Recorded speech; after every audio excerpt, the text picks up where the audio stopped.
علی بھائی، آج کا پہلا سوال ہے، اسی محرم الحرام 1442 ہجری کے پہلے ہی عشرے میں ایک شیعہ ذاکر آصف رضا علوی نے اسلام آباد میں ایک مجلس پڑھنے کے دوران امیر المومنین خلیفہ راشد یار غار اور یار مزار سیدنا ابو بکر صدیق رضی اللہ عنہ کی شان میں آخری درجے کی گستاخی کرتے ہوئے ان پر نعوذ باللہ من ذالک کفر کا الزام لگایا ہے، لیکن بعد میں گرفتاری کے خوف سے ایک معذرت نما بیان بھی ریکارڈ کروایا ہے۔ علی بھائی سے ریکویسٹ ہے کہ جس طرح وہ اہل سنت میں گھسے ہوئے ناسبیوں کا علمی رد کرتے ہیں، ویسا ہی اہل تشیع میں گھسے ہوئے ان غالی رافضیوں کو بھی گالی گلوچ کرنے کے بجائے علمی طریقے سے گرفت میں لائیں۔ جزاک اللہ خیر۔ جزاک اللہ خیرہ۔ میرے بھائیو، یہ جو کچھ فتنہ اس محرم 1442 ہجری کے اندر شروع ہوا، یہ فتنہ ہمیں اس حدیث کی یاد دلاتا ہے جو مسند امام احمد کے اندر موجود ہے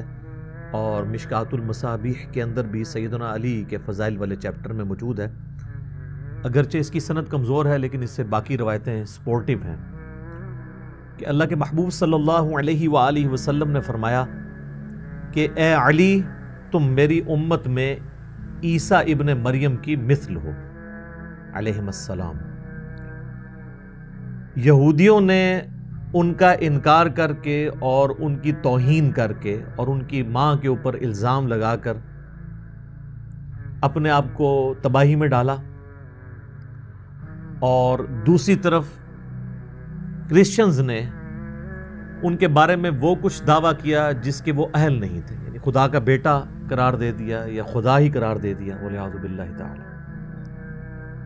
یہ حدیث بیان کرنے کے بعد مولا علی فرماتے ہیں کہ میری وجہ سے دو طرح کے لوگ گمراہ ہوں گے، ایک میری محبت میں غلو کر کے اور ایک میری دشمنی میں غلو کر کے۔ یہ پوری حدیث ہے مسند احمد میں، لیکن اس میں ایک کمزور راوی ہے جس کی وجہ سے یہ روایت کمزور ہے، لیکن اسے سپورٹیو صحیح حدیث فضائل صحابہ امام احمد بن حنبل رحمہ اللہ تعالی کی کتاب میں موجود ہیں، 2 اسناد، اور وہ خود مولا علی نے ہی روایت کی ہے، حدیث موقوف ہے، آپ کا اپنا قول ہے، اور یہ محدثین کا پیٹ رول ہے کہ اگر کوئی صحابی کوئی غیبی خبر بیان کرے تو وہ اگر نبی صلی اللہ علیہ وآلہ وسلم کا ذکر خیر اس میں نہ بھی کرے تب بھی یہ انڈرسٹوڈ ہوتا ہے، اس میں یہ امپلائیڈ ہوتا ہے، چھپی ہوئی بات ہوتی ہے کہ یہ نبی کے بتانے پر ہی موقوف ہے، کیونکہ اللہ اور مخلوق کے درمیان علم الغیب کا جو ذریعہ ہے وہ صرف پیغمبر ہوتے ہیں۔ سورہ آل عمران میں اللہ تعالیٰ نے فرمایا کہ اللہ تعالیٰ کی یہ شان ہی نہیں کہ وہ کسی انسان سے کلام کرے، ہاں مگر وہ اپنے رسولوں میں سے جسے منتخب کر لیتا ہے کہ ان پر غیب کا علم ان کو دیتا ہے یا غیب پر مطلع کرتا ہے، اور تمہارا کام ہے کہ اللہ اور اس کے پیغمبروں کے اوپر ایمان لے کر آؤ، ان کی غیبی خبروں پر ایمان لے کر آؤ۔ یہ سورہ آل عمران آیت نمبر 179 کا مفہوم میں نے بیان کیا۔ تو وہ موقوفاً 2 روایتیں فضائل صحابہ احمد بن حنبل کی کتاب میں موجود ہیں کہ مولا علی رضی اللہ تعالیٰ عنہ کہتے ہیں کہ میری وجہ سے 2 گروہ، 2 فرقے گمراہ ہوں گے، اور دوسری روایت میں آتا ہے میری وجہ سے 2 فرقے دوزخ میں چلے جائیں گے، ایک میری محبت میں غلو کر کے اور ایک میری دشمنی میں غلو کر کے۔ اللہم لا تجعلنا منہم، اللہ تعالیٰ ہمیں ان دونوں گروہوں سے بچائے۔ یعنی یہ جو محبت میں غلو کرنے والے ہیں یہ رافضی ہیں، غالی، جو اکثریت اہل تشیع کے ہاں پائی جاتی ہے، اور دشمنی میں غلو کرنے والے ناصبی ہیں جو مولا علی کے خلاف کھڑے ہوئے، جن کی اکثریت اہل سنت کے ہاں پائی جاتی ہے۔ اگرچہ اہل سنت ان کو آن نہیں کرتے، لیکن ظاہر ہے کہ وہ پلیٹ فارم تو اہل سنت کا یوز کر رہے ہوتے ہیں، بریلویوں کا، دیوبندیوں کا اور اہل حدیث کا۔ تو یہ 2 گروہ جو ہیں جن کے بارے میں احادیث میں پریڈکشنز موجود تھیں کہ یہ گمراہ بھی ہوں گے اور دوزخ میں بھی جائیں گے، تو ان کے اس وقت جو نمائندہ خطباء ہیں وہ نظر آ رہا ہے کہ ان کی حرکتیں ایسی ہیں کہ وہ انہیں دوزخ میں لے جائیں، والعیاذ باللہ تعالی، اگر انہوں نے مرنے سے پہلے توبہ نہ کی۔ یہ جس بدبخت کا آپ نے نام لیا ہے آصف رضا علوی، لفظ ہم اردو میں رضا بولتے ہیں، یہ لفظ رضا ہے زیر کے ساتھ، یہ بالکل ایک جاہل آدمی ہے، نہ تو یہ کوئی عالم دین ہے، اور میرا تو یہ دعویٰ ہے کہ اللہ کے فضل سے میں اس دعوے میں کامیاب ہوں گا کہ یہ قرآن پاک دیکھ کر بھی نہیں پڑھ سکتا۔ یہ اس کی جہالت کا لیول ہے، اور اس سے بڑی بات یہ اردو بھی ٹھیک طریقے سے نہیں پڑھ سکتا۔ اور اس کی بدبختی کے لیے اتنا ہی کافی ہے کہ یہ مسئلہ تو ابھی اس محرم 1442 ہجری میں شروع ہوا، اگست 2020 کے اندر۔ آج سے سال پہلے بھی اس کے کئی ایک فتنے سامنے آئے تھے، جس کی وجہ سے خود اہل تشیع علماء نے اس کے خلاف FIR کٹوا کے اسے جیل میں ڈلوایا۔ صراحتاً یہ توحید کے منافی باتیں کرتا ہے، کفریہ باتیں، اور قرآن حکیم کی اوپنلی تحریف کرتا ہے، ایسا مفہوم بیان کرتا ہے جو کہیں پر بھی موجود نہیں ہے۔ اور وقتاً فوقتاً جو اہل تشیع کے ذمہ دار علماء ہیں، جن میں ٹاپ آف دا لسٹ سید جواد نقوی صاحب حفظہ اللہ تعالی، انہوں نے اس کے اوپر کافی دفعہ گرفت کی۔ اسی طریقے سے سید حیدر نقوی بھائی جو ہمارے پاس آتے رہتے ہیں، انہوں نے بھی اس کے خلاف اس کی مختلف چیزیں جو ہیں وہ ہائی لائٹ کر کے ویڈیوز ریکارڈ کروائیں۔ لیکن اب اس محرم کے اندر جو اس نے فتنہ کھڑا کیا ہے، یہ تو بہت بڑے لیول کا فتنہ ہے، کیونکہ ہمارے سب کانٹیننٹ میں خصوصاً پاکستان کے اندر اتحاد بین المسلمین کے دائی جو ہیں وہ اہل تشیع ہیں، اور وہ چونکہ یہاں پہ مائنورٹی کے اندر ہیں، اقلیت میں ہے، تو وہ اہل سنت کے ساتھ اتحاد کی فضا کو قائم رکھنا چاہتے ہیں۔ اور اس میں اہل سنت کے اوپر سب سے بڑا ان کا اعتراض یہ ہے کہ یہ جتنے بھی تکفیری لوگ ہیں، علماء یا جماعتیں، وہ اہل سنت کے ہاں پائی جاتی ہیں، اور کسی حد تک ان کی بات درست بھی ہے۔ ہم نے ماضی میں اس طرح کی کئی جماعتیں بھگتی ہیں، یہ تو اب ضرب عصب اور رد الفساد کے بعد یہ لوگ بیک فٹ پہ گئے ہیں۔ ادروائز 80 کی دہائی سے لے کے ابھی تک جس طریقے سے انہوں نے یعنی تکفیریت یہاں پر عام کی، حتیٰ کہ ٹوائلٹس کے اندر انہوں نے شیعہ کافر کے نعرے لکھے، حالانکہ شیعہ جو لفظ ہے یا کافر بھی ایون جو لفظ ہے، اس کے سارے حروف تہجی قرآن کے حروف تہجی ہیں، یہ ہم ٹوائلٹ میں نہیں لکھ سکتے، یہ قرآن کے حروف تہجی کی تحقیر اس میں لازم آئے گی۔ یہ ایک فقہی مسئلہ بھی ہے، ایون فقہ حنفی کے ہاں بھی پایا جاتا ہے۔ بہرحال یہ اب جا کے کچھ سکون آیا ہے اور یہ لوگ بیک فٹ پہ گئے، تو اب یہی اگر تکفیری معاملات اہل تشیع کی جانب سے کھڑے ہوں گے، ان کے جاہل ذاکرین کی جانب سے، جن کا رونا اکثر ان کے علماء روتے رہتے ہیں، ان کے خلاف فتوے بھی دیتے رہتے ہیں، لیکن یہ تلخ حقیقت ہے کہ اس وقت جو اہل تشیع کا ممبر ہے وہ ذاکرین کے قبضے میں ہے۔ جس طرح اہل سنت کے ممبروں پر آپ کو خطباء اور نعت خوان حضرات ڈومیننٹ نظر آتے ہیں، اس سے کئی گنا بڑھ کر اہل تشیع کے ممبروں پر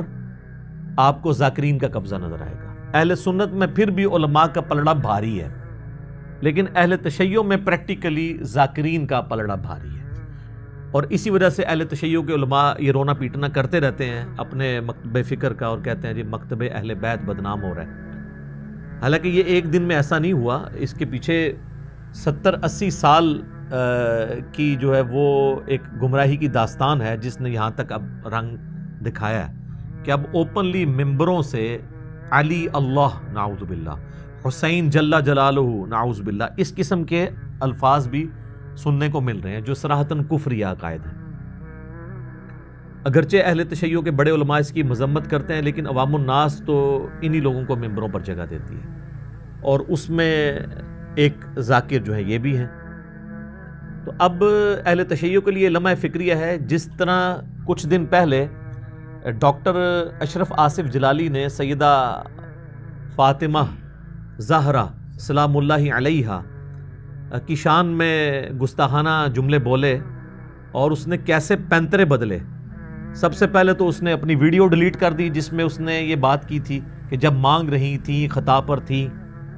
اور کہا کہ ایسی کوئی ویڈیو کہاں ہے، لے کر آؤ۔ میں آپ کو بتاؤں یہ لوگ اپنے آپ کو دھوکہ دے رہے ہیں، عوام کو دھوکہ کہاں سے دیں گے؟ یہ اپنے آپ کو دھوکہ دے رہے ہیں.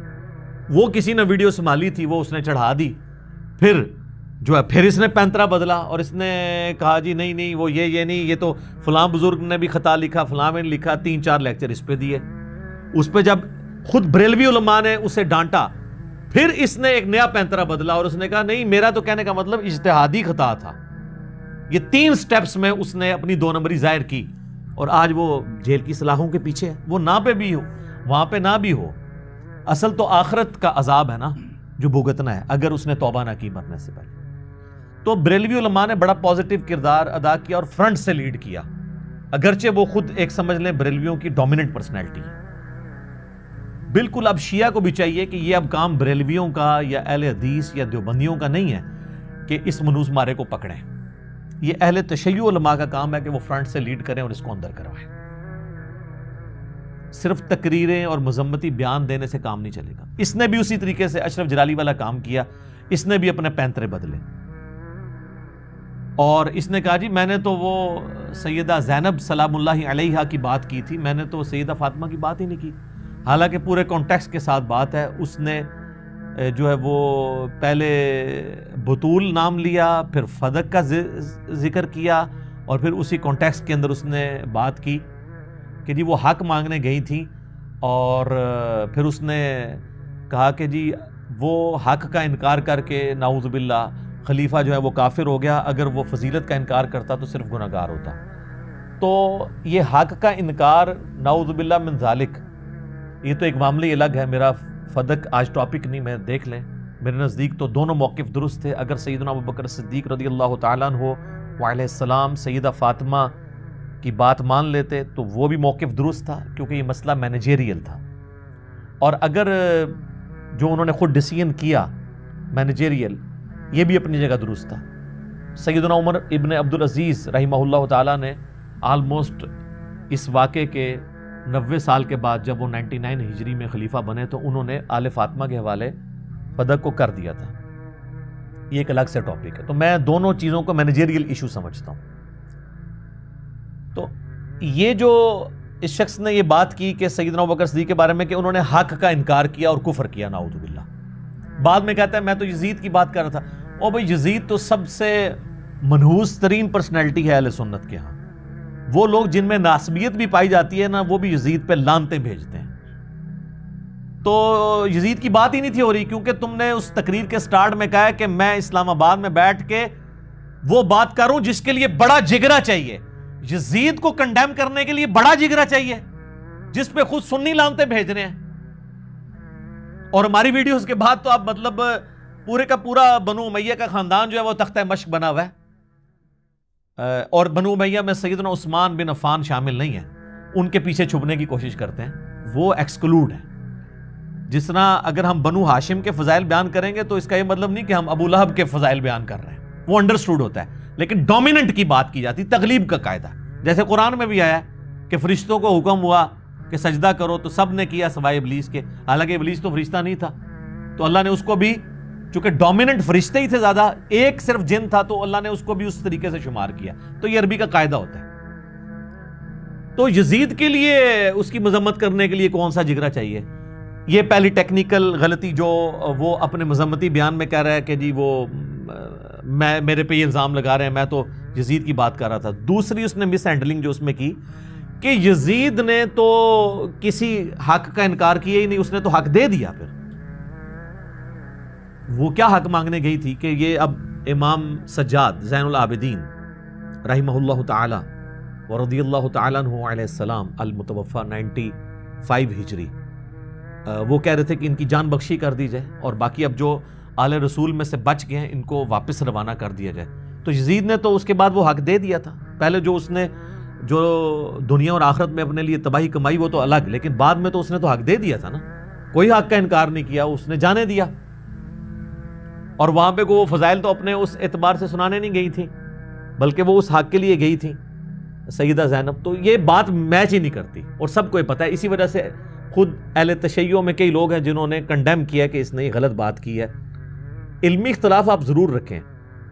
آپ ہر شخص سے اختلاف کر سکتے ہیں. امام مالک رحمہ اللہ تعالیٰ قبر رسول کی طرف اشارہ کر کے کہتے تھے کہ اس صاحب قبر صلی اللہ علیہ وآلہ وسلم کے سوا اس دنیا میں کوئی ہستی نہیں ہے کہ جس کی ہر بات مقبول ہو سوائے آپ صلی اللہ علیہ وآلہ وسلم کے، اور ان کے علاوہ ہر شخصیت سے اختلاف ہو سکتا ہے، اگر نہیں ہو سکتا تو ان صاحب قبر صلی اللہ علیہ وآلہ وسلم سے نہیں ہو سکتا۔ اختلاف رائے کریں، علمی اختلاف کریں، لیکن اس کی بنیاد کے اوپر کسی کی تکفیر کرنا، یہ وہ رویے ہیں کہ جو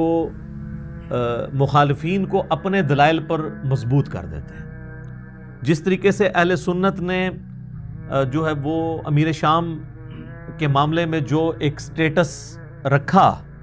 صدیوں سے چند ایک علماء نے، محدثین کی میں بات نہیں کر رہا، محدثین تو حدیثیں لکھ کے وہ ہم نے کربلا والے ریسرچ پیپر میں رکھتے ہیں، اس کا رزلٹ یہ ہوا کہ وہ اپنے ان عقائد کے اندر محکم ہو گئے جس میں ہمیں ان سے اختلاف ہے۔ اسی طریقے سے یہاں پر اگر آپ اس طریقے سے ان چیزوں کو لے کر چلیں گے، میں تو بار بار کہتا ہوں کہ مسئلہ خلفائے ثلاثہ کا نہیں ہے، مسئلہ امیر شام کا اور بنو امیہ کا ہے۔ آپ ان کی غلطیوں کو خلفائے ثلاثہ کے کھاتے میں نہ ڈالیں، یہ پھر آپ کا جو جائز مقدمہ ہے نا اس کو بھی کمزور کر دیں۔ علمی طریقے سے معاملات کو لے کر چلیں، اور اگر آپ علمی طریقے سے چیزوں کو لے کر چلیں گے اور اپنی کتابوں کو خود سٹڈی کریں گے تو آپ کو پتہ چلے گا کہ یہ معاملات اس طریقے سے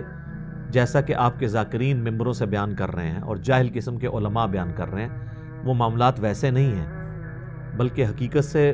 بہت دور ہیں یہ معاملات۔ تو میں آج کوشش کروں گا کہ میں نے رات کو اس چیز کا ارادہ کیا کہ میں اس کو ریکارڈنگ میں لے کر آؤں، چند باتیں اہل تشیع کی پبلک کے لیے، ان میں جو سمجھدار لوگ ہیں اور ان کے علماء کے لیے، کہ وہ اپنے گھر کی خبر لیں، اپنی کتابوں کو دیکھیں،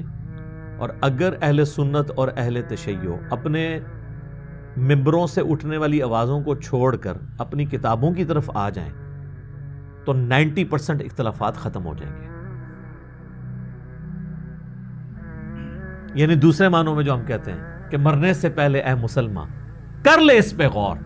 کتابوں کا خدا اور ہے، بابوں کا خدا اور۔ خدا کا تعارف انہوں نے غلط کروایا ہے، کتابوں والا نہیں کروایا، بابوں والا کروایا، تو باقی چیزیں تو آپ کو ویسے ہی غلط بتائی ہوں گی۔ تو اپنی کتابوں کی طرف رجوع لائیں، اور ہمیں قرآن نے اس چیز کا حکم دیا ہے۔ سورہ آل عمران کی آیت نمبر 64 ہے، اعوذ باللہ من الشیطان الرجیم، بسم اللہ الرحمن الرحیم، قل یا اہل الکتاب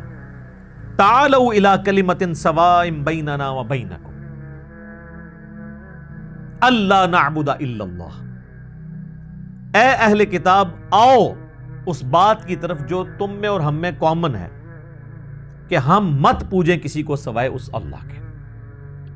تو یہ کامن ٹرمز پہ یہود و نصارہ کے ساتھ بھی آپ اتفاق کر سکتے ہیں، اور مسلمان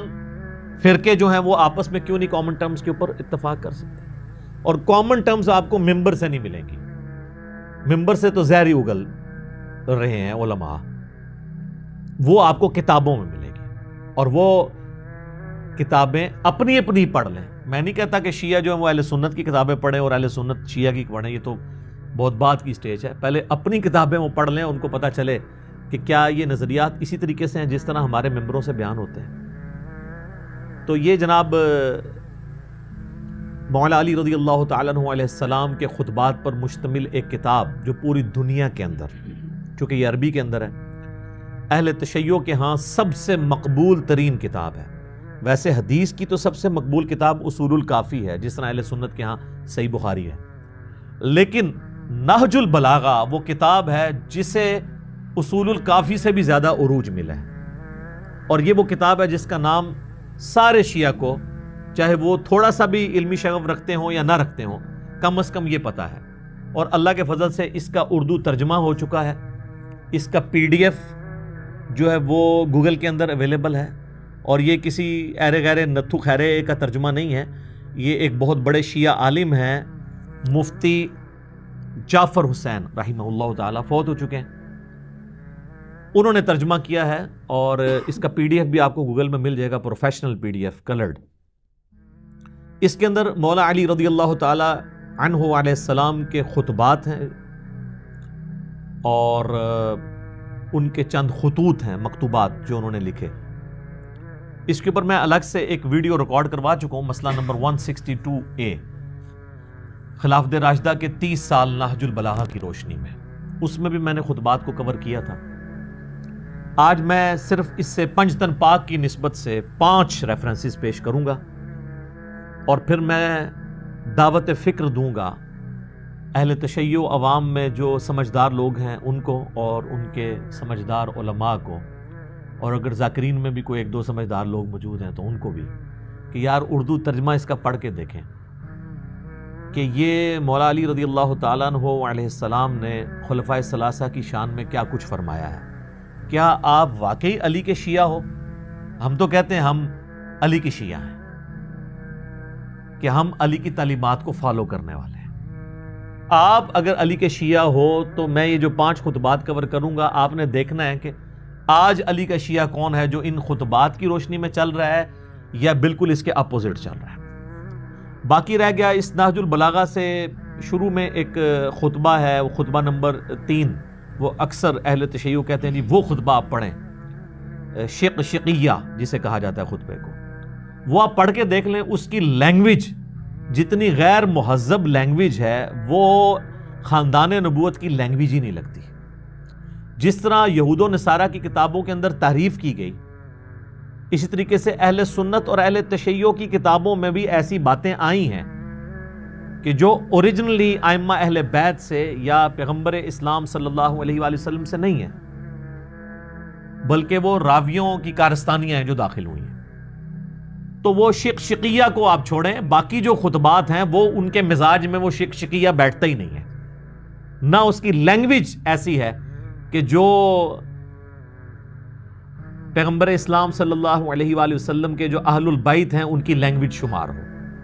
وہ ایسی روڈ لینگویج اس میں یوز ہوئی ہے، میں تو اسے مولا علی کا خطبہ نہیں مانتا۔ باقی میں آپ کو پنجتن پاک کی نسبت سے 5 اور حوالے پیش کر دیتا ہوں، تو ان کو بھی ذرا آپ نظر ثانی کریں، اور اس ایک خطبے کو جو ہے وہ ان کی روشنی میں سمجھیں۔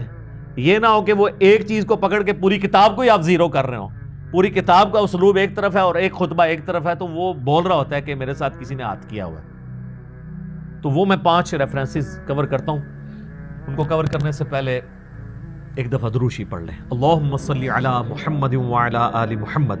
کما صلیت علی ابراہیم وعلی آل ابراہیم انک حمید مجید۔ اللہم بارک علی محمد وعلی آل محمد کما بارکت علی ابراہیم وعلی آل ابراہیم انک حمید مجید۔ لے جی پہلا ریفرنس جو ہے نا جی وہ نہج البلاغہ سے مولا علی رضی اللہ تعالیٰ عنہ علیہ السلام کا 5واں خطبہ ہے، اور یہ خطبہ اس وقت کا ہے جبکہ ابو سفیان نے آ کر مولا علی علیہ السلام کو نعوذ باللہ ایک فتنہ کھڑا کرنے کا مشورہ دیا۔ جب حضرت ابوبکر صدیق رضی اللہ تعالیٰ عنہ علیہ السلام کی بیعت ہو گئی تو اس نے آ کے سیدنا علی سے کہا کہ یہ تو ایک چھوٹے خاندان کا بندہ ہے جس کی بیعت ہو گئی ہے، تو یہ تو تمہارا حق تھا۔ تو اس کے اوپر پھر مولا علی نے جو اس کو ڈانٹا، ویسے اس سے زیادہ سخت الفاظ میں اہل سنت کے ہاں یہ خطبہ پایا جاتا ہے، لیکن چونکہ آج یہ ٹاپک نہیں ہے میں اس کو سکپ کرتا ہوں۔ میں صرف شیعہ کو یہ بتا رہا ہوں کہ یہ دیکھیں کہ مولا علی کا ایٹیچیوڈ کیا ہے، کہ ابو سفیان آ کے جب یہ مشورہ دیتا ہے کہ ہم آپ کی بیعت کرتے ہیں، یہ باقاعدہ اس خطبے کے نیچے لکھا ہوا ہے کہ جب رسول اللہ نے دنیا سے رحلت فرمائی تو عباس اور ابو سفیان نے آپ سے عرض کی کہ ہم آپ کی بیعت کرنا چاہتے ہیں۔ یعنی ثقیفہ بنی ساعدہ والا ایشو ہو چکا تھا، اس پہ بھی میرا کلپ آ چکے ہوئے ہیں۔ یعنی میں سمجھتا ہوں کہ یعنی اس وقت ایشو جو ہے وہ مس ہینڈل ہوا، لیکن الٹیمیٹلی سیدنا علی نے جب اسے ایکسیپٹ کر لیا تو اس کے بعد آج کی ڈیٹ میں اس کے اوپر ان معاملات کو نہیں لے کے چلنا چاہیے۔ میں نے پریکٹیکلی بخاری اور مسلم سے اس چیز کو ثابت کیا ہے۔ اس پہ میرا یوٹیوب پہ آپ ایک کلپ دیکھ سکتے ہیں، سیدہ فاطمہ کا قاتل کون، آلموسٹ 1 ملین کے قریب وہ ویڈیو ہونے لگی ہے۔ اس میں جو سیدنا عمر کے اوپر جھوٹا الزام لگایا گیا تھا کہ انہوں نے سیدہ فاطمہ کو نعوذ باللہ قتل کیا، اس کے حوالے سے میں نے ڈسکشن کی تھی، اور یہ ثقیفہ بنی ساعدہ میں جو کچھ ہوا اس کو میں نے ڈسکس کیا تھا۔ آج مال نہیں کہ میں اس کی ڈیٹیل میں جاؤں، بہرحال یہ سنے خطبہ۔ مولا علی کہتے ہیں، اے لوگو، فتنہ و فساد کی موجوں کو نجات کی کشتیوں سے چیر کر اپنے کو نکال لے جاؤ، تفرقہ اور انتشار کی راہوں سے اپنا رخ موڑ لو، فخر و مباحات کے تاج اتار ڈالو۔ صحیح طریقہ عمل اختیار کرنے میں کامیاب وہ ہے جو اٹھے تو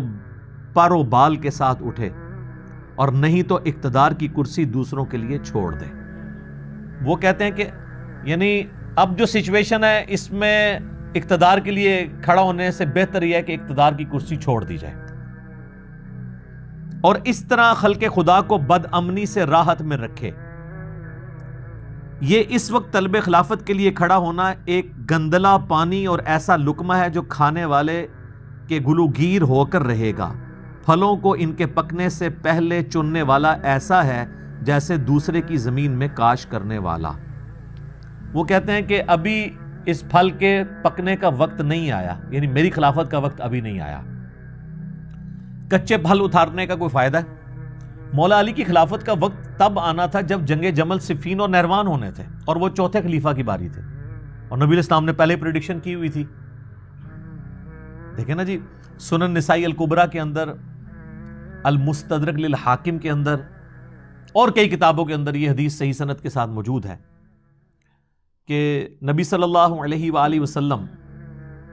اپنے ایک زوجہ محترمہ کے گھر سے نکلے، اور آپ کے ساتھ صحابہ بھی تھے۔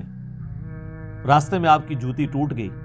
تو آپ نے وہ جوتی، دوسری جوتی بھی اتار دی، اور وہ ٹوٹی ہوئی جوتی جو ہے وہ گانٹھنے کے لیے مولا علی کو دی۔ تو مولا علی وہیں پر رکے اور انہوں نے وہ جوتی گانٹھنی شروع کر دی۔ نبی الاسلام تھوڑا آگے جا کے رک گئے سیدنا علی کا انتظار کرنے کے لیے، اور آپ نے اپنے اصحاب سے فرمایا کہ دیکھو، اللہ تعالیٰ نے مجھے قرآن دے کر بھیجا، ایز اے لاسٹ ریزارٹ مجھے قرآن کو منوانے کے لیے اس کی تنزیل کی خاطر کافروں کے خلاف تلوار اٹھانی پڑی۔ نہیں، حضور کی کبھی خواہش نہیں تھی کہ اپنے خاندان کے خلاف تلوار اٹھاتے، لیکن انہوں نے مجبور کیا۔ تم میں ایک ایسا شخص ہے کہ جس طرح مجھے کافروں کے خلاف تلوار اٹھانی پڑی، اسے مسلمانوں کے خلاف تلوار اٹھانی پڑے گی، قرآن کی تعویل کی خاطر۔ تو سیدنا ابوبکر نے کہا یا رسول اللہ وہ میں ہوں گا، ظاہر ہے یہ بہت بڑا ٹائٹل تھا، تو آپ نے فرمایا نہیں۔ پھر سیدنا عمر نے کہا کہ میں ہوں گا، آپ نے فرمایا نہیں، بلکہ وہ شخص ہے جو میری جوتیاں گانٹ رہا ہے۔ سارے صحابہ دوڑے مولا علی کی طرف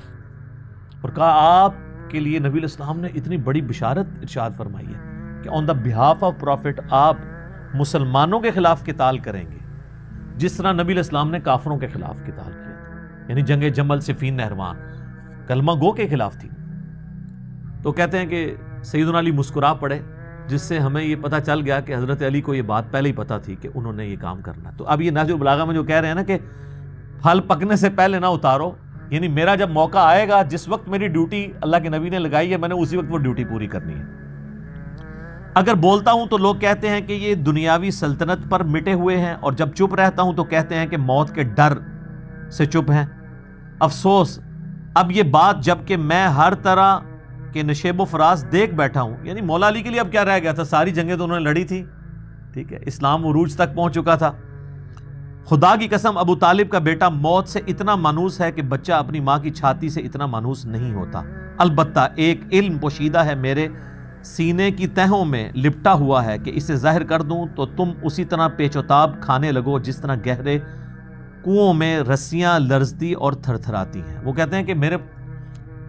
علم میں ایک ایسی بات ہے، وہ یہی بات تھی کہ حضور نے ان کو بتایا تھا کہ آپ کس موقع کے اوپر آپ نے اس امت کو سیدھے راستے کے اوپر چلانا ہے۔ اب یہ ایک پورا ٹاپک ہے، مطلب اس پہ میں اب گھنٹوں بول سکتا ہوں کہ مولا علی نے کس طریقے سے ان بدعات کو، ان کی ریمیڈی کی، اور دوبارہ سے اپنے دور خلافت کے اندر جو ہے وہ سنت نبوی کو زندہ کیا ہے۔ ایک پورا ٹاپک ہے، اور میں یعنی اس سے پہلے کہ سب لوگوں کو ایک تشویش ہو جائے کہ وہ کیا چیزیں ہیں، تو یہ میرا ایک ریسرچ پیپر ہے جی، واقعہ کربلا کا حقیقی پس منظر 72 صحیح الاسناد احادیث کی روشنی میں۔ یہ 72 کا ٹائٹل جو ہے وہ شہدائے کربلا کی نسبت سے، ورنہ اس میں احادیث 200 سے زیادہ ہے، اکثر بخاری و مسلم سے ہیں۔ یہ عربی میں بھی ہے، اردو میں بھی ہے، ہندی میں بھی ہے، انگلش میں بھی ہے، اور اس میں نے خلفائے راشدین حقیقی کون ہے اس ٹاپک کو کور کیا۔ اس کے بعد پھر شہادت عثمان کے اصلی اسباب کیا تھے، ایک تو جعلی اسباب ہیں، عبداللہ ابن سبا کے کھاتے ڈالے ہوئے ہیں، میں نے حقیقت بات بتائی۔ پھر جنگ جمل، صفین، نہروان ڈسکس ہوئی، پھر صلح حسن ڈسکس ہوئی، پھر حضرت معاویہ رضی اللہ تعالیٰ عنہ کا دور ملوکیت اور اس میں کیا کچھ خلاف سنت باتیں ہوئیں وہ میں نے ڈسکس کی ہیں، اور اس کے بعد یزید کی ولی عہدی اور الٹیمیٹلی سیدنا حسین ابن علی رضی اللہ تعالی عنہما وعلیہم السلام کی مظلومانہ شہادت، یہ سارے ٹاپکس میں نے کور کیے ہیں۔ آپ اس کی سافٹ کاپی مفت ڈاؤن لوڈ کریں ہماری ویب سائٹ ahlsunnatpak.com سے۔ اگر ہارڈ کاپی منگوانی ہے تو کل یہ 12 کا پیکج ہے، 9 ریسرچ پیپر ہیں انکلوڈنگ دس، اس کے، اور 3 اذکار کارڈ ہیں۔ ہم آپ کو یہ فری آپ کے گھر بھجوائیں گے، صرف آپ نے TCS کا خرچہ دینا ہے 300 روپیز، صبح سے لے کے شام تک، صبح 9 سے لے کے شام 5 بجے تک ہمارے اکیڈمی کے نمبر پہ آپ رابطہ کر سکتے ہیں۔ +923215900162 اکیڈمی کا نمبر ہے۔ پاکستان میں کریں گے تو 032159000162 کال کرنی ہوگی، واٹس ایپ انٹرٹین نہیں ہوتا، تو آپ یہ تمام ریسرچ پیپرز اپنے گھر TCS کروا سکتے ہیں۔ 300 کا آپ نے ایزی پیسہ یا موبی کیش کے ذریعے آپ پیسے جو ہیں وہ جمع کروا سکتے ہیں۔ تو باقی آپ تو PDF کا دور ہے، آپ اس PDF ڈاؤن لوڈ کریں اور اس کو پڑھیں سافٹ کاپی۔ تو یہ جناب پہلا ریفرنس تھا جو میں نے بیان کیا۔ اس کے بعد جناب نہج البلاغہ ہی سے مفتی جعفر حسین صاحب کا ترجمہ ہے، دوسرا ریفرنس ہے، خطبہ نمبر ہے 204 اور یہ ہے جنگ صفین کے موقع پر، اور وہ کہتے ہیں وَقَدْ سَمِعَ قَوْمًا مِّنْ أَصْحَابِهِ يَسُبُّونَ أَهْلَ الشَّامِ أَيَّامَ حَرْبِهِمْ بِصِفِّینَ، کہ جنگ صفین کے موقع پر جب مولا علی نے اپنے چند ساتھیوں کو دیکھا کہ وہ سب و شتم کر رہے ہیں اہل شام کے اوپر، تو اب دیکھیں کہ مولا علی نے ان کو اہل شام پہ سب و شتم سے روک دیا۔ یہی تو میں کہتا ہوں کہ آل امیہ کا شیعہ وہ ہے جو صحابہ کرام پہ سب و شتم کرتا ہے، اور مولا علی کا شیعہ وہ ہے جو صرف علمی اختلاف کرتا ہے، سب و شتم نہیں کرتا۔ یہ اب آپ نے فیصلہ کرنا ہے کہ آپ نے آل امیہ کا شیعہ بننا ہے یا مولا علی کا۔ تو سنیں کیا کہتے ہیں مولا علی، میں تمہارے لیے اس چیز کو پسند نہیں کرتا کہ تم گالیاں دینے لگو، اگر تم ان کے کرتوت کھولو اور ان کے صحیح حالات پیش کرو تو یہ ایک ٹھکانے کی بات ہے اور عذر تمام کرنے کا صحیح طریقہ کار ہوگا۔ تم گالم گلوچ کے بجائے یہ کہو کہ خدایا ہمارا بھی خون محفوظ رکھ اور ان کا بھی، اور ہمارے اور ان کے درمیان اصلاح کی صورت پیدا کر اور انہیں گمراہی سے ہدایت کی طرف لا، تاکہ حق سے بے خبر حق کو پہچان لیں اور گمراہی اور سرکشی کے شدائی اس سے اپنا رخ موڑ لیں۔ وہ کہہ رہے ہیں دعا کریں ان کے لیے، مخالفین کے لیے، مطلب یہ دنیا تو اپنی برباد کر ہی رہے ہیں صفین میں آ کے، ان کی آخرت تو کم از کم بچ جائے۔ اچھا یہ سیم خطبہ جو ہے اہل سنت کے ہاں بھی ہے المستدرک للحاکم کے اندر، کہ مولا علی نے ان کو اس چیز سے روکا۔ وہ میری ایک ویڈیو آپ ضرور دیکھیے گا، رپلائی ٹو مولانا الیاس قادری آن حضرت معاویہ، جب انہوں نے وہ نعرہ بازی کروائی تھی نا، بے خطا بے گناہ فلاں فلاں فلاں فلاں، تو میں نے اس کے جواب میں ایک ویڈیو ریکارڈ کرائی تھی، وہ بڑی ڈیٹیل ویڈیو، اس میں میں نے ان ساری چیزوں کو بریف کیا تھا۔ لیکن 2 ریفرنسز ہو گئے، اب تیسرا ریفرنس نہج البلاغہ سے ہی، یہ سارے ریفرنسز پنجتن پاک کی نسبت سے 5 پورے کروں گا انشاءاللہ۔ یہ جو ہے معاویہ ابن ابی سفیان کے نام خط ہے، مکتوب نمبر 6 ہے جی، یعنی جب حضرت معاویہ نے بیعت کرنے سے انکار کیا اور بغاوت کا راستہ اختیار کیا تو مولا علی ان کو خط لکھ رہے ہیں، اور یہ خط اس بات کا ثبوت ہے کہ وہ معاویہ کو مسلمان سمجھتے تھے، منافق اور کافر نہیں سمجھتے تھے، کیونکہ یہ اللہ اور بندے کا معاملہ ہے۔ کیونکہ اس خط کے اینڈ پہ انہوں نے سلام بھی لکھا ہے ان کے لیے، اور ظاہر ہے کہ بیعت پہ آمادہ اسی لیے کیا کہ وہ ان کو مسلمان سمجھتے تھے، لیکن یہ ایک خط کافی ہے اہل سنت اور اہل تشیع دونوں کی اصلاح کے لیے۔ وہ کہتے ہیں کہ جن لوگوں نے ابو بکر عمر اور عثمان کی بیعت کی تھی انہوں نے میرے ہاتھ پر اسی اصول کے مطابق بیعت کی جس اصول پر وہ ان کی بیعت کر چکے تھے، یعنی حضرت علی اپنی خلافت کی دلیل میں ابو بکر عمر اور عثمان کی خلافت کے اصول کو صحیح مان رہے ہیں۔ اچھا اس میں بعض غالی شیعہ یہ کہتے ہیں کہ وہ حضرت معاویہ کو پھکی دے رہے تھے کہ تو اگر ان تینوں کو مانتا تھا تو مجھ کو بھی مان، نہ، یہ آپ دھوکہ دے رہے ہیں، کیونکہ آگے وہ یہ بات کریں گے کہ ان اصحاب نے جنہوں نے ابو بکر عمر عثمان کو چنا تھا مجھے بھی چنا ہے، ان اصحاب کی مخالفت اللہ کی مخالفت ہے۔ تو اللہ کی جب مخالفت ہو رہی ہے تو اس کا کیا مطلب ہے کہ وہ حضرت ابوبکر عمر عثمان کی بیعت کو بھی درست سمجھتے ہیں، اور اس کی بنا پر جو حاضر ہے اسے پھر نظر ثانی کا حق نہیں، اور جو بر وقت موجود نہ ہو اسے رد کرنے کا اختیار نہیں، اور شورا کا حق صرف مہاجرین اور انصار کو ہے، اور اگر کسی پر وہ ایکا کر لیں اور اسے خلیفہ سمجھ لیں تو اسی میں اللہ کی رضا اور خوشنودی سمجھی جائے گی۔ تو مولا علی تو کہہ رہے ہیں کہ ابوبکر عمر عثمان کو، ان خلفائے ثلاثہ کو جن اصحاب نے چنا ہے اس میں اللہ کی رضا تھی ان کو چننے میں، اور مجھے بھی انہی نے چنا ہے، لہذا تم میری بیعت کرو۔ شیعہ کو الگ سے پھکی ملی ہے، سنیوں کو الگ سے ملی ہے کہ حضرت علی کی مخالفت اللہ کی مخالفت ہے، اور حضرت علی کی بیعت انہی اصولوں پر ہوئی ہے جن پر 3 خلفاء کی بیعت ہوئی ہے، اور ان کو وہ اللہ کی خوشنودی کہہ رہے ہیں، ان اصحاب کی خوشنودی کو۔ اب جو کوئی اس شخصیت پر اعتراض یا نیا نظریہ اختیار کرتا ہو، الگ ہو جائے، تو اسے وہ سب اسی طرف واپس لائیں گے جدھر سے وہ منحرف ہوا۔ اگر انکار کرے تو اس سے لڑیں گے۔ یہ تو قرآن میں بھی سورہ الحجرات کے اندر آیا کہ اگر مسلمانوں کا کوئی گروہ باغی ہو جائے تو اس کے خلاف قتال کرو یہاں تک کہ وہ حق کے اوپر آمادہ ہو جائے، اور اگر انکار کرے تو اس سے لڑیں گے، کیونکہ وہ مومنوں کے طریقے سے ہٹ کر دوسری راہ پر ہو گیا ہے، اور جدھر وہ پھر گیا ہے اللہ تعالیٰ بھی اسے ادھر ہی پھیر دے گا۔ یعنی اگر کوئی گمراہی کا راستہ اختیار کرتا ہے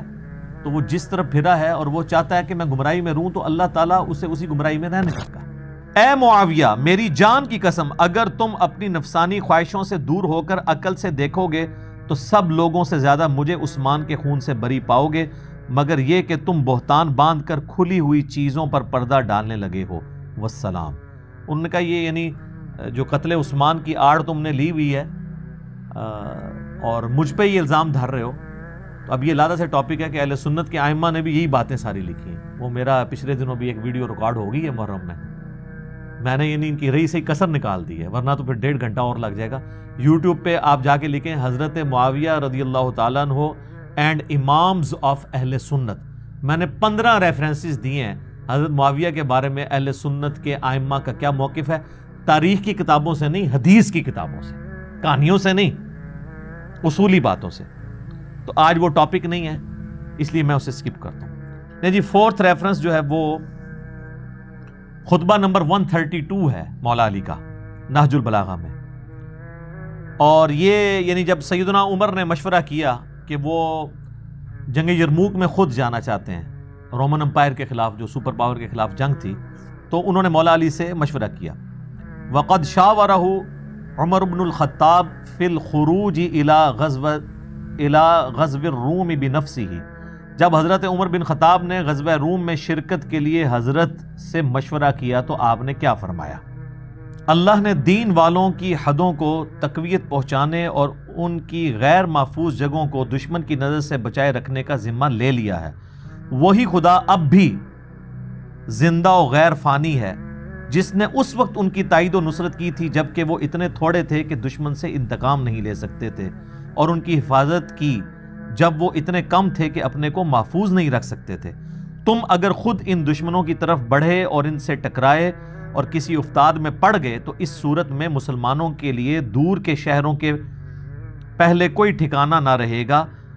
اور نہ تمہارے بعد کوئی ایسی پلٹنے کی جگہ ہوگی کہ اس کی طرف پلٹ کر آ سکیں۔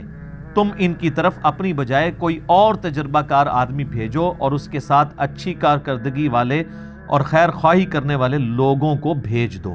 یعنی حضرت علی کہہ رہے ہیں کہ آپ چونکہ خلیفہ ہیں، اگر آپ شہید ہو گئے تو مسلمانوں کا شرازہ بکھر جائے گا۔ یعنی حضرت علی حضرت عمر کو مسلمانوں کی جمعیت کے ایک جگہ رہنے کا سبب سمجھتے تھے، اور اس چیز کو ناپسند کرتے تھے کہ وہ جنگ میں جائیں اور رسک میں ڈلیں۔ تو بہرحال پھر مشورے سے ابو عبیدہ ابن جرح کو بھیجا گیا، اور جنگ یرموک میں اللہ نے مسلمانوں کو کامیابی دی، اور رومن امپائر جو ہے وہ ہمیشہ کے لیے ایسی مغلوب ہوئی کہ جزیہ دینے کے اوپر آمادہ ہو گئی۔ پھر وہ آگے کہتے ہیں اگر اللہ نے غلبہ دے دیا تو تم یہی چاہتے ہو، اور اگر دوسری صورت ہوئی یعنی شکست ہو گئی تو تم لوگوں کے لیے ایک مددگار اور مسلمانوں کے لیے پلٹنے کا مقام تو ہوگے۔ وہ کہتے ہیں اگر خدا نخواستہ یرموک میں ہمیں شکست بھی ہو گئی تو جو مسلمان ہیں جو بچے ہوئے ہوں گے وہ واپس آ جائیں گے، پھر ہم نئی ایک مہم لانچ کر دیں گے۔ لیکن اگر تم مارے جاتے ہو اس جنگ کے اندر تو پھر دوبارہ سے عرب قبائل کو جمع کر کے رومنز کے خلاف کھڑا کرنا ہی مشکل کام ہوگا۔ اچھا، اسی طریقے سے جب مشورہ مانگا گیا جنگ قادسیہ کے لیے جو پرشین امپائر کے خلاف تھی، دوسری سپر پاور، یہ ریفرنس نمبر 5 ہے آج کا آخری ریفرنس، یہ خطبہ ہے 144، اور اس میں بھی آپ دیکھیں وَقَدِ اسْتَشَاوَرَهُ عمر بن الخطاب فی الشخوص لقتال الفرس بنفسه، جب فارس کے قتال کے لیے حضرت عمر نے مشورہ مانگا مولا علی سے کہ وہ خود جانا چاہتے ہیں، تو یہاں پر بھی مولا علی نے روک دیا، اور پھر مشورے کے بعد سعد ابن ابی وقاص کو بھجوایا گیا۔ 8,500 مسلمانوں کی قربانی کے بعد 4 دن کی جنگ ہوئی بڑی سخت، اور اس کے بعد مسلمانوں کو اللہ تعالیٰ نے فتح دی اور ہمیشہ کے لیے پرشین امپائر ختم ہو گئی۔ یہ ساری چیزیں عمر سیریز کے اندر فلمائی ہیں جی، بہت زبردست انداز میں، جو قطر والوں نے 30 اقساط کے اوپر حضرت عمر پہ پوری ان کی بایوگرافی، بلکہ ان کو سینٹرڈ کرتے ہوئے سیرت الرسول ہی آپ سمجھ لیں ایک طرح کی فلم آتی ہے، اعلان نبوت سے 6 سال قبل سے لے کر سیدنا عمر کی شہادت تک، اردو ڈبنگ کے ساتھ، اردو سب ٹائٹل کے ساتھ، انگلش سب ٹائٹل کے ساتھ، ہر اعتبار سے ویڈیوز اویلیبل ہیں، ہماری ویب سائٹ کے اوپر رکھی ہوئی ہے، آپ جا کے وہاں سے ڈاؤن لوڈ کر کے دیکھ سکتے ہیں۔ تو یہ خطبہ نمبر 144، وہ کہتے ہیں کہ حضرت عمر کو مشورہ دیتے ہیں کہ آپ قادسیہ میں نہ جائیں۔ اس امر میں کامیابی اور ناکامی کا دار و مدار فوج کی کمی بیشی پر نہیں رہا ہے، یہ تو اللہ کا دین ہے جسے اس نے سب دینوں پر غالب رکھا ہے، اور اسی کا لشکر ہے جسے اس نے تیار کیا ہے، اور اس کی ایسی نصرت کی ہے کہ وہ بڑھ کر اپنی موجودہ حد تک پہنچ گیا ہے اور پھیل کر اپنے موجودہ پھیلاؤ پر آ گیا ہے، اور ہم سے اللہ کا ایک وعدہ ہے اور وہ اپنے وعدے کو پورا کرے گا اور اپنے لشکر کی خود ہی مدد فرمائے گا۔ اب یہ مولا علی نے جو ذکر کیا نا کہ ہم سے اللہ نے ایک وعدہ کیا ہے کہ آپ کو غالب کیا جائے گا، ایک تو وہ بڑا وعدہ ہے جو نبی علیہ السلام سے کیا گیا، هو الذی ارسل رسولہ بالہدی ودین الحق لیظہرہ علی الدین کلہ ولو کرہ المشرکون وکفی باللہ شہیدا، مختلف الفاظ کے ساتھ آتا ہے۔ وہی اللہ ہے جس نے الہدا یعنی قرآن اور دین حق کے ساتھ اپنے نبی کو مبعوث کیا تاکہ اس دین کو تمام ادیان پر غالب کر دے، خواہ کافر اس کا برا مان جائے۔ ایک تو یہ ایک جنرل وعدہ ہے، اور ایک اسپیسیفکلی انہوں نے کہا ہم سے بھی اللہ کا ایک وعدہ ہے، اور وہ وعدہ ہے سورہ النور کی آیت نمبر 55 جسے آیت استخلاف کہتے ہیں۔ وعد اللہ الذین آمنوا منکم وعملوا الصالحات، اللہ کا وعدہ ہے تم میں سے ان لوگوں کے لیے جو کہ ایمان لائیں گے اور نیک اعمال کریں گے، لَيَسْتَخْلِفَنَّهُمْ فِي الْأَرْضِ، کہ اللہ تعالیٰ ضرور زمین میں انہیں خلافت دے گا، كَمَا اسْتَخْلَفَ الَّذِينَ مِن قَبْلِهِمْ، جس طرح کے ان سے پہلے لوگوں کو دی۔ تو مولا علی رضی اللہ تعالیٰ عنہ علیہ السلام خلفۂ ثلاثہ کی جنگوں کو اور اس کے نتیجے میں حاصل ہونے والی کامیابیوں کو اللہ کا انعام سمجھ رہے ہیں اس آیت کے تحت۔ پھر وہ کہتے ہیں کہ امور سلطنت میں حاکم کی حیثیت وہی ہوتی ہے جو مہروں میں ڈورے کی، جو انہیں سمیٹ کر رکھتا ہے، جب ڈورا ٹوٹ جائے تو سب مہرے بکھر جائیں گے اور پھر کبھی سمٹ نہ سکیں گے۔ وہ کہتے ہیں کہ آپ حاکم وقت ہیں، اس وقت آپ اس امت کو جوڑے ہوئے ہیں اس رسی کی مانند جو ایک کسی ہار کے اندر رسی پروئی ہوئی ہوتی ہے یا تسبیح کے اندر، اگر وہ رسی ٹوٹ جائے تو سارے پھر دانے بکھر جاتے ہیں۔ یہ تعریفی کلمات نہیں تو اور کیا ہے۔ آج عرب والے اگرچہ گنتی میں کم ہیں مگر اسلام کی وجہ سے وہ بہت ہیں اور اتحاد باہمی کے سبب سے فتح و غلبہ پانے والے ہیں۔ تم اپنے مقام پر کھونٹی کی طرح جمے رہو اور عرب کا نظم و نسق برقرار رکھو اور انہی کو جنگ کی آگ کا مقابلہ کرنے دو، اس لیے کہ اگر تم نے اس سرزمین کو چھوڑا تو عرب اطراف و جوانب سے تم پر ٹوٹ پڑیں گے، یہاں تک کہ تمہیں اپنے سامنے کے حالات سے زیادہ ان مقامات کی فکر ہو جائے گی جنہیں تم اپنے پس پشت غیر محفوظ چھوڑ کر گئے ہو۔ یہی تو ہوا ہے حضرت ابوبکر کے دور میں، حضور کی وفات ہوئی ہے تو کئی عرب قبائل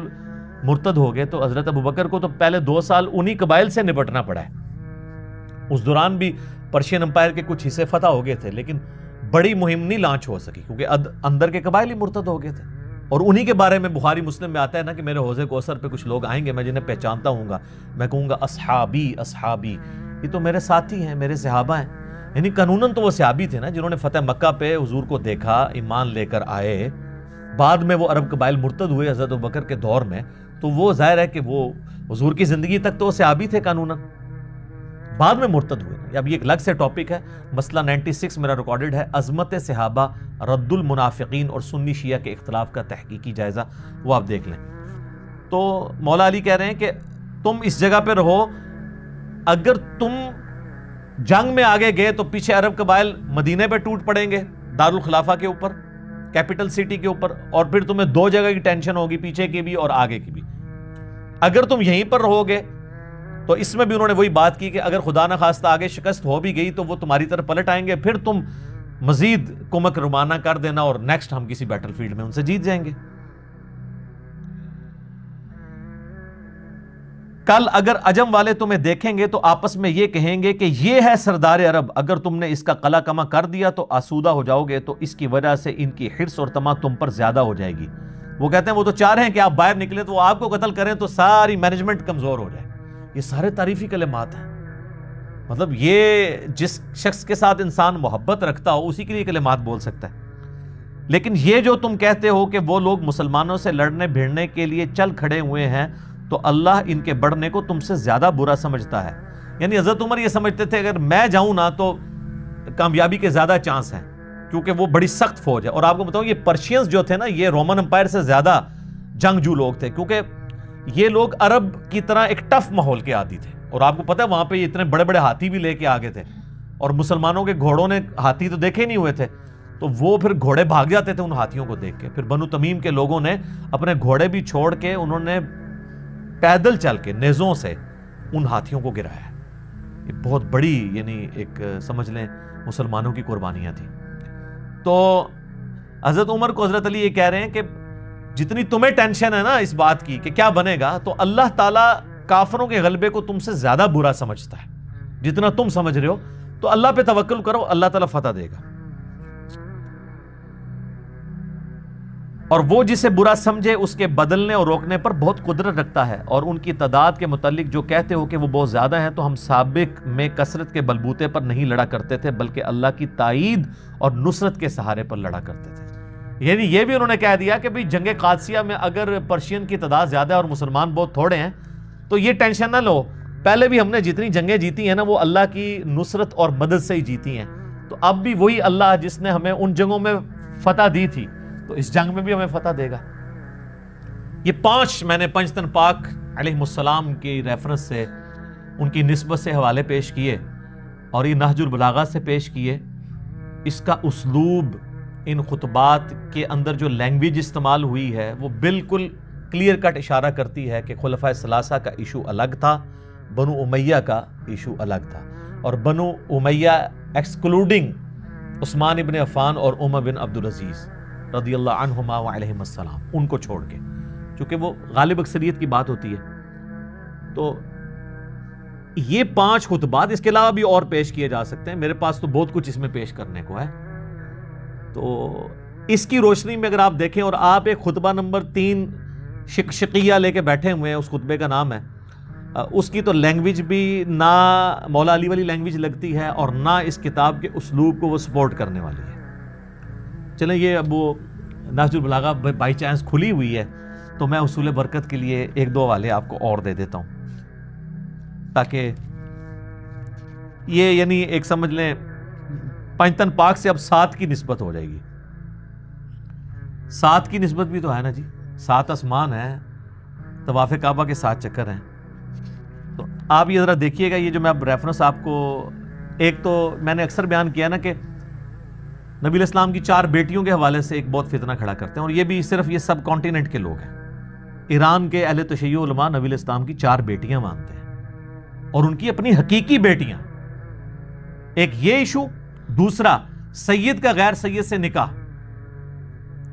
امام خمینی خود سید تھے اور ان کے داماد جو ہیں غیر سید ہیں، انہوں نے اپنی بیٹیاں غیر سید کو دی ہوئی ہیں۔ یہ یہاں کا ایشو ہے، یہ یہاں پہ شیعان علی نہیں ہے، یہ عزادار کہتے ہیں، یہ عزادار ہے، شیعان علی نہیں ہے۔ تو یہ اب سنیں، 456 نمبر پیج ہے اس کا، پیج تو خیر چینج ہو سکتا ہے، خطبہ ہے 162۔ حضرت عثمان غنی رضی اللہ تعالیٰ عنہ کہ گورنروں کی شکایتیں جب مولا علی کے پاس لوگ لے کے آتے تھے کہ آپ حضرت عثمان کو سمجھائیں ان کے گورنر کس طریقے سے معاملات کو مس ہینڈل کر رہے ہیں اور اس کی وجہ سے مسلمانوں میں ایک تشویش پائی جاتی ہے، تو حضرت عثمان کو جو حضرت علی نے سمجھایا ہے نا، یہ وہ خطبہ ہے۔ تو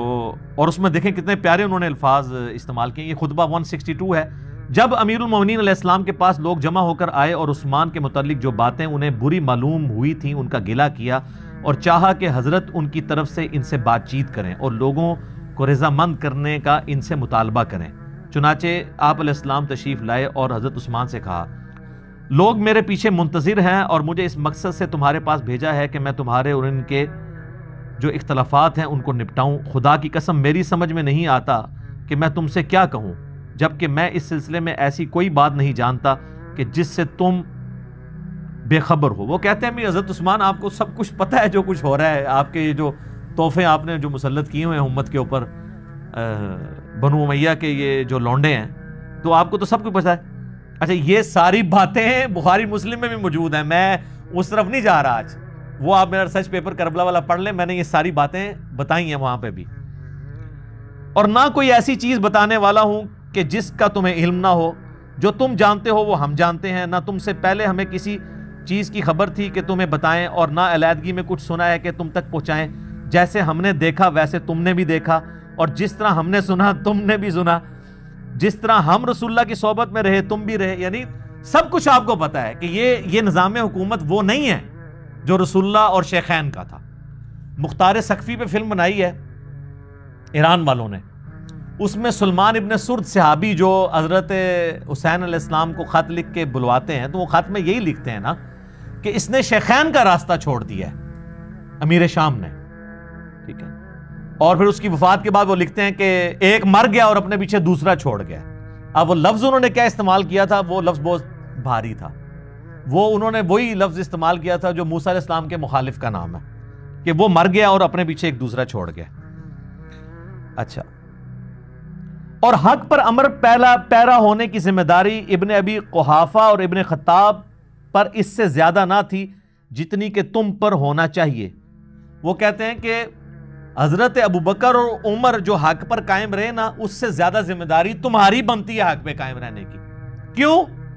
وہ بتا رہے ہیں۔ اور تم تو رسول اللہ صلی اللہ علیہ وآلہ وسلم سے خاندانی قرابت کی بنا پر ان دونوں سے زیادہ قریب تر بھی ہو، اور آپ صلی اللہ علیہ وآلہ وسلم کی دامادی بھی تمہیں حاصل ہے جو ان دونوں کو حاصل نہیں تھی۔ یعنی مولا علی کہہ رہے ہیں کہ حضرت عثمان اگر آپ کچھ کریں گے تو زیادہ کرٹیسزم ہوگا، اس لیے کہ آپ رسول اللہ کے داماد ہیں۔ ابو بکر عمر داماد نہیں تھے، ٹھیک ہے وہ سسر تھے، لیکن دامادی تو ایک اولاد والا معاملہ ہو جاتا ہے نا، تو آپ کے غلط ایٹیچیوڈ کی وجہ سے نبی علیہ السلام کے طرز حکومت کی بدنامی ہوگی۔ تو یہ دامادی والا ثبوت بھی، اور ایک اور ابھی تازہ ایک دریافت ہوا ہے جی، یقین کریں 232 نمبر خطبہ 232، جب نبی علیہ السلام کی وفات ہوئی ہے تو ادھر حضرت علی کی جو گفتگو ہے نا وہ 232 خطبے میں ہے، 649 پیج ہے۔ اس والے کا دوسرے میں ڈیفرنٹ ہو سکتا ہے، لیکن یہ جو نمبر ہوتے ہیں نا یہ ساروں میں ایک جیسے ہی ہوتے ہیں۔ آپ عربی ورژن بھی اٹھائیں گے اس کا، فارسی ورژن اٹھائیں، اردو ورژن، کسی بھی پرنٹنگ پریس کا نمبر یہی ہوگا۔ رسول اللہ کو غسل اور کفن دیتے وقت، خطبہ نمبر 232، اہل سنت کے ہاں بھی موجود ہے کہ نبی علیہ السلام کے اہل بیت نے ان کو غسل دیا ہے، آپ کی ازواج نے نہیں غسل دیا، آپ کے قریبی رشتہ داروں نے دیا، مولا علی نے اور فضل ابن عباس نے رضی اللہ عنہما علیہم السلام۔ اب یہ دیکھیں حضور کی میت کو مخاطب کر کے کہہ رہے ہیں، یا رسول اللہ میرے ماں باپ آپ پر قربان ہوں۔ یہ سیم الفاظ صحیح بخاری کے اندر ہیں، جب حضرت ابوبکر نے حضور کا کفن اٹھایا تھا اور آپ کے ماتھے پہ بوسہ دیا اور کہا کہ میرے ماں باپ آپ پہ قربان، اللہ تعالیٰ یا رسول اللہ آپ پہ 2 موتیں جمع نہیں کرے گا۔ تو نبی علیہ السلام کی میت کو یا رسول اللہ کہنا، یا آپ کی قبر پہ یا رسول اللہ کہنا، یہ صحابہ کا طریقہ ہے۔ یا رسول اللہ میرے ماں باپ آپ پر قربان ہوں، آپ کے رحلت فرما جانے سے نبوت خدائی احکام اور آسمانی خبروں کا سلسلہ قطع ہو گیا. عقیدہ امامت کی جڑ کاٹ دیا کہ اب آسمان سے اللہ کوئی بات نہیں ہمیں بتائے گا. اللہ نے جو باتیں بتانی تھی نا وہ بتا دی کتاب و سنت کی شکل میں. یعنی عقیدہ امامت اگر کوئی اس طرح کا ڈیوائن مانتا ہے کہ اللہ تعالیٰ رسول اللہ کے بعد بھی کوئی ایسا سلسلہ جاری رکھے ہوئے ہے, چاہے وہ غلام احمد قادیانی دجال دعویٰ کرے یا کوئی اور شخص دعویٰ کرے, یا صوفیاء کے ہاں کوئی کشف الہام کے نام کے اوپر دعویٰ کرے, یہ سب کے سب باطل ہیں. آسمانی خبروں کا سلسلہ قطع ہو گیا جو کسی اور نبی کے انتقال سے قطع نہیں ہوا تھا. یہ بڑی پوائنٹ کی بات ہے کہ آج تک جب بھی کوئی نبی فوت ہوئے نا, آسمان اور زمین کا رشتہ نہیں ٹوٹا تھا کیونکہ ایک نیا پیغمبر آ جاتا تھا. لیکن رسول اللہ کے جانے کے بعد ابھی ہمیشہ کے لیے رشتہ ٹوٹ گیا. اللہ. آپ صلی اللہ علیہ وآلہ وسلم نے اس مصیبت میں اپنے اہل بیت کو مخصوص کیا, یہاں تک کہ آپ صلی اللہ علیہ وآلہ وسلم نے دوسروں کے غموں سے تسلی دے دی اور اس غم کو عام بھی کر دیا کہ سب لوگ آپ کے غم میں برابر کے شریک ہیں. اگر آپ صلی اللہ علیہ وآلہ وسلم نے صبر کا حکم اور نالہ و فریاد سے نہ روکا ہوتا تو اسی کر دو ماتم, تو اسی مار دو چھریاں.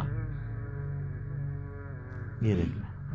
سب سے زیادہ اگر کوئی حقدار تھا تو رسول اللہ تھا. اور مولا علی کیا کہہ رہے ہیں, حضور نے ہمیں روکا ہوا ان کاموں سے. نالہ و فریاد یعنی چیخو پکار کر کے نوحہ پڑھنا. ایک تو تعریفی کلمات میں نوحہ پڑھنا وہ تو کوئی نہیں, میرے کلپ بھی ریکارڈڈ ہے. یہ اس طرح کا نوحہ بھی بنا تو ہم آپ کے غم میں آنسوؤں کا ذخیرہ ختم کر دیتے اور یہ درد منت پذیر درما نہ ہوتا اور یہ غم و حزن ساتھ نہ چھوڑتا. یعنی یہ کہتے ہیں ہم پھر پوری زندگی اس غم میں روتے پیٹتے رہتے اگر آپ نے ہمیں ان باتوں سے منع نہ کیا ہوتا. تو یہ کن چیزوں سے حضور نے منع کیا ہے؟ صرف رونے سے تو آپ نے منع نہیں کیا, صرف غم سے تو منع نہیں کیا. اس طرح کا رونا پیٹنا جو ہمارے اہل سنت کے ہاں تو بخاری مسلم میں کئی احادیث موجود ہیں اس کے خلاف. اور اس پہ میرا آپ ایک یوٹیوب پہ کلپ دیکھیں, غم کریں ماتم نہ کریں, اس میں نے ان کے سارے دلائل کا تجزیہ بھی کیا. لیکن موت ایسی چیز ہے کہ جس کا پلٹانا اختیار میں نہیں اور نہ اس کا دور کرنا بس میں ہے. یہ ہے جناب عقیدہ. تسی آدھے ہو بابے جناب جڑے نے روح کھو لیندے نے اسرائیل کو, وہ کہہ رہے نبی بھی جدو فوت ہو جائے نا اور ہی واپس آ سکتا دنیا میں. یہ تو واضح اللہ کا فتویٰ ہے سورہ یاسین میں, جو مر چکا وہ کبھی دنیا میں واپس نہیں آئے گا. سورہ واقعہ میں بھی اللہ تعالیٰ فرماتا ہے کہ لے آؤ نا اس کی روح پلٹا کے اگر پلٹا سکتے. ایک کہتے ہیں عبد القادر جیلانی لے آئے تھے,